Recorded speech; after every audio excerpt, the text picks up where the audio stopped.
Under new rules, part-time workers who receive in-work benefits will be required to increase the number of hours they work. If they're unable to comply with in-work conditionality, workers risk being sanctioned for a set period. This is a further attack on the lowest paid workers. Nearly 7 million people claim universal credit. In over 300 constituencies, over 40% of claimants are in work. 700,000 lead carers of children have been hit by conditionality changes to universal credit, 340,000 of which are working. 91% are women, 27% are disabled. In-work conditionality is untested anywhere else in the world. The government has not undertaken proper impact assessments of these policies on workers, families, or employers. In-work conditionality also has a detrimental impact on employers.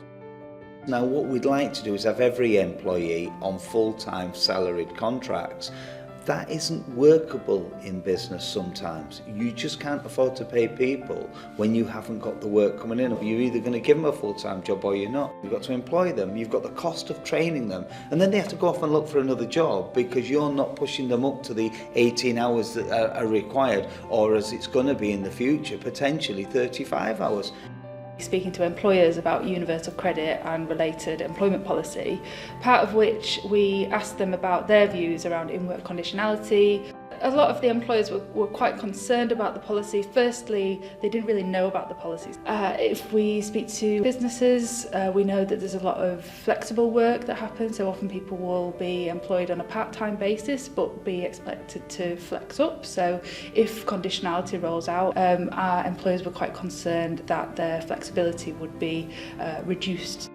Demands and expectations from the work coach and the employer might clash, and that puts both workers and employers in quite a difficult situation. Employers also voice concerns about the potential impact on the well-being of their staff if they're subject to pressure to look for work or to manage the demands of work with the demands of the work coach. And the problem for a lot of these employees are they have to rely on public transport, so there is a cost for them getting to the job centre and a cost to get back to work. And if they're coming out of work to attend an interview, they've lost half or maybe a full day of pay. The idea of releasing individuals to attend work progression interviews with work coaches is counterproductive to both the employer and the employee, because it's actually taking the employee out of work to attend an in-work interview. If they're running a number of jobs, more than one job, and there's no main employer, it becomes impossible. They've not consulted me, and they've not consulted my peers. They've probably not consulted the unions either. Trade unions were not consulted about these changes. For workers, the potential of in-work conditionality causes additional stress, especially during a cost of living crisis that follows a decade of austerity. Sanctions can cut incomes by up to £90 a week, with the average sanction being 9 weeks, triggering debt, rent arrears and food bank use. It's a downward spiral. I've worked since I was 16. The cost of living crisis has increased over the last 10 years. Obviously, there hasn't been huge wage increases. For me personally, I claim universal credit due to leaving domestic violence. Like, I left the marital home with just the clothes on my back. So, I mean, I'm grateful. I'm very, very grateful. Without that, I wouldn't eat, but it doesn't stretch. You know, it's hard month to month. I choose peace over finance, so I'd rather be safe than my daughter be safe. I always keep thinking, like, if the universal credit stops, what's going to happen to my daughter and me? Where do we go? You know, I've got the biggest contract I can have in my job that I do, so there's no more that I can do there. But actually, this last 10 years of austerity is still affecting us. I don't think there's anyone that I know probably that isn't struggling. The UK policymakers have focused on this work-first approach, which is basically about moving into any job quickly. Any job, then a better job, then a career. Now, the evidence base doesn't support that pathway.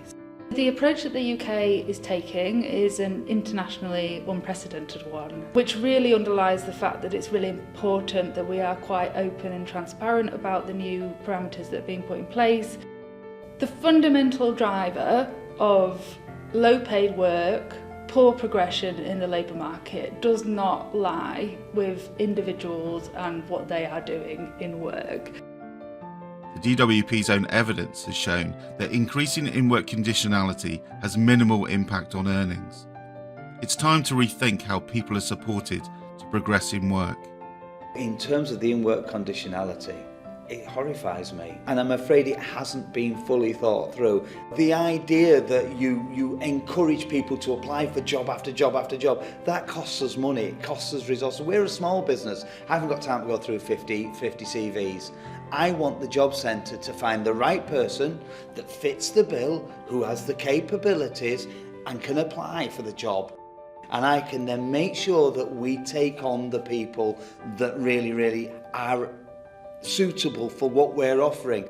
We need to be able to encourage people to have a choice about which direction their life is going in. Once you've done that, you will get your in-work progression. There's no need to sanction people. Just put them in the right job and in-work progression will come naturally.